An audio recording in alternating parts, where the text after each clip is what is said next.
روایت میں ہے کہ حضرت امیر المومنین علیہ السلام جنگ صفین سے واپس جاتے ہوئے ایک صحرائے لقدق سے گزرے۔ شدت گرما کی وجہ سے آپ کا لشکر بے انتہا پیاسا ہو گیا۔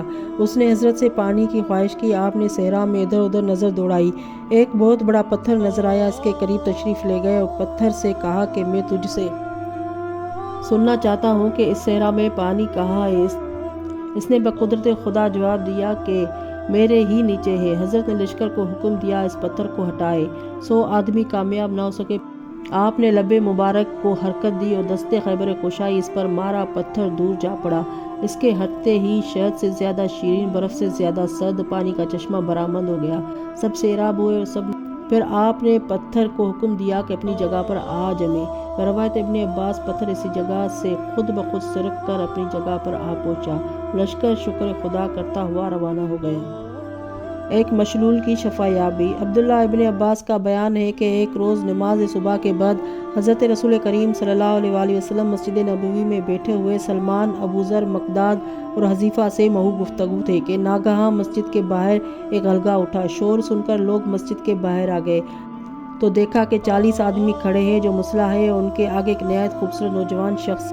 حذیفہ نے رسول خدا صلی اللہ علیہ وسلم کو حالات سے آگاہ کیا۔ آپ نے فرمایا کہ ان لوگوں کو میرے پاس لاؤ۔ وہ آ گئے تو حضرت نے فرمایا کہ علی بن ابی طالب علیہ السلام کو بلاؤ۔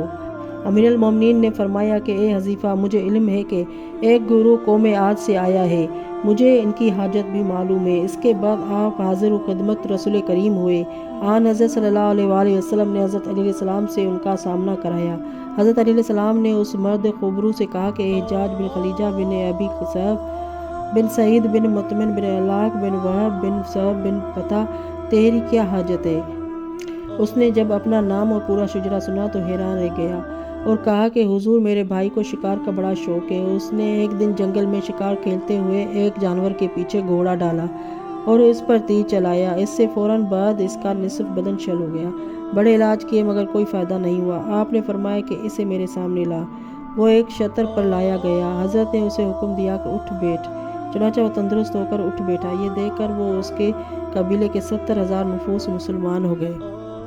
عبداللہ بن یونس کا بیان ہے کہ میں ایک سال حج بیت اللہ کے لیے گھر سے روانہ ہو کر جا رہا تھا کہ ناگہاں راستے میں ایک نابینا زن حبشہ کو دیکھا۔ وہ ہاتھوں کو اٹھائے ہوئے اس طرح دعا کر رہی تھی کہ اللہ بحق علی بن ابی طالب مجھے چشم بینا دے دے۔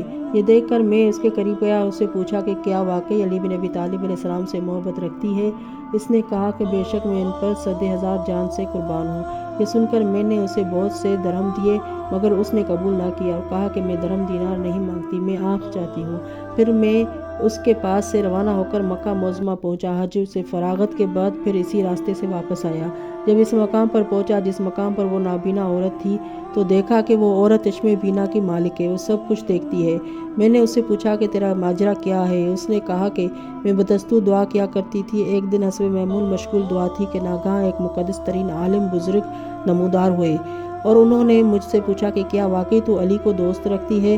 میں نے کہا جی ہاں ایسا ہی ہے۔ یہ سن کر انہوں نے کہا کہ خدایا، اگر یہ عورت دعوے محبت میں سچی ہے تو اسے بینائی عطا فرما۔